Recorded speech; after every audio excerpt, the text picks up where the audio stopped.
It has stood the test of time.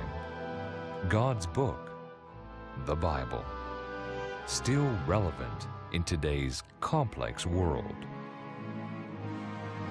It is written, sharing messages of hope around the world.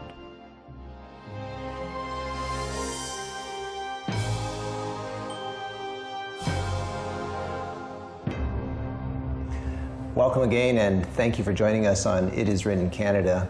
I'm holding this stool here because we have been talking about the three legs of a stool. And what am I talking about? I'm talking about the ingredients or the building blocks for Christianity. And that first leg of the stool that we've been talking about, and we are here with Lee Venden, and he's been teaching us that first leg is Bible study for the purpose of connecting with God and having a real relationship with Him. And the second one we talked about last time, which was connecting with God through prayer, and not just a one-way communication, but a two-way communication. Now this stool is not going to stand up on two legs, and so it needs that. We can try it, sure. And it's going to fall over. Don't want to make a big noise here. So that third leg of the stool, which I'm going to put on there, and you can see, is sharing. So sharing what God has given to us. And when we share that message that God has put into our hearts through His Word and through connecting with Him and talking with Him, then we can stand, and then we have a solid connection with Him. Without that, we do not experience joy. Actually, there is joy in service. And so God does not expect us to keep that to ourselves, does He, Lee? No. In fact, it puts me in mind of Matthew 25, where there's a story Jesus tells about these three stewards that are given talents to work with. Right. And then the master goes off on a trip, and when he comes back, one of the stewards has just buried the talent and done nothing with it, and he returns it. Mm-hmm. The other two had doubled it, and they gave it back to the master. And the line that Jesus uses as each of those two faithful stewards return their talents doubled, the line Jesus uses is, "Well done." And then he says, "I'm going to give you another job to do. Enter into the joy of your Lord." Yeah.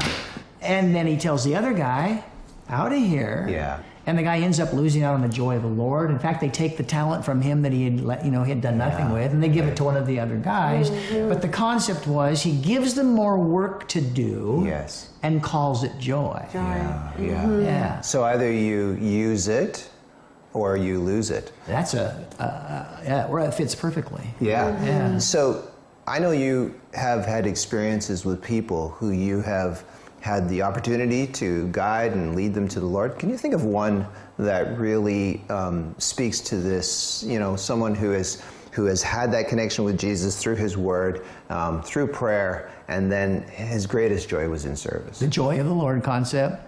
That would have to, the first one that comes to my mind is my friend Steve Mackey. Steve Mackey, when I first met him, Steve Mackey had just taken the world heavyweight title in kickboxing or shoot boxing. He'd taken it in Tokyo, Japan, in the Tokyo Dome on international satellite television. I remember him. You do? Yes, yeah. I do. I saw him on the maybe internet. saw the video clip? He's been around a long time ago. It was back in the 90s, when I first met him. At the time, he was like the baddest of the bad, as they would say. I didn't know anything about kickboxing or shoot boxing, but it's a form of martial arts that is it's considered the most dangerous, most lethal form of organized refereed sport fighting. So it's not something I'd glorify, but I'm just mentioning that that's what Steve came out of. And I happened to meet him in Kansas City, which was his hometown, and I was pastoring there, and someone introduced us, and he said, "What do you do for a living?" And I said, "Well, I try to help people get to become better friends of Jesus." And he said, "Get out of here, you can't be friends of Jesus. He's keeping the universe running, and he's invisible and all that. You know, he didn't have time for that."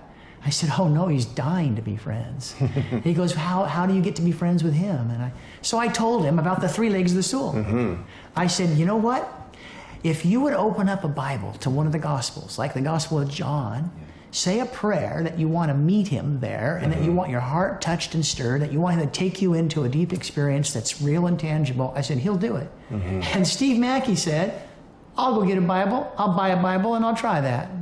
And I said, "Go for it." Well, that just became the beginning of interactions that I had with Steve. And, you know, I just probably, it's not meant to be name dropping, but it'll probably sound like it's name dropping, but Steve was a mover and a shaker at that time. I mean, he was personal friends with Chuck Norris, Sylvester Stallone, a guy named Mr. T. Chuck Norris actually and Sylvester Stallone actually involved Steve in choreographing fight scenes in the movies, the Rocky series that Sylvester Stallone put together.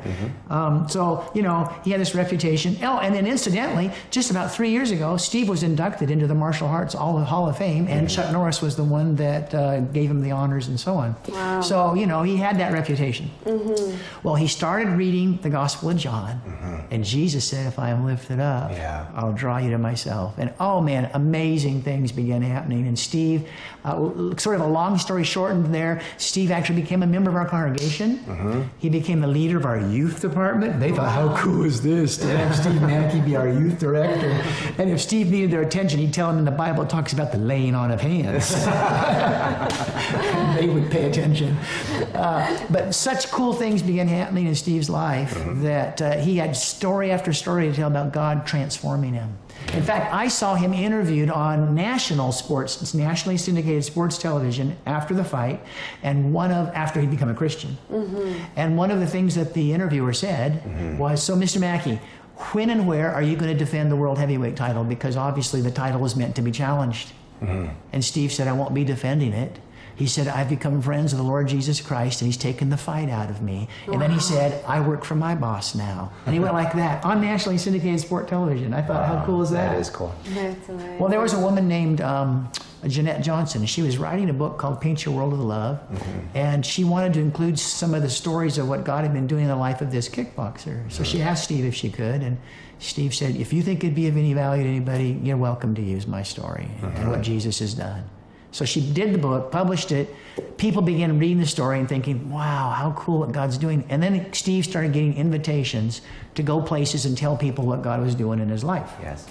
So years go by, and we move off to the West Coast. We're living near Seattle, Washington, and I find out that a public high school in Bellingham, Washington, which is right at the north end of the I-5 corridor out there on the West Coast, asked Steve to come and tell in a public high school on a Saturday night, tell what had been going on in his life. I thought, wow, that's something. And I said, Steve, that's just a couple-hour drive from where I am.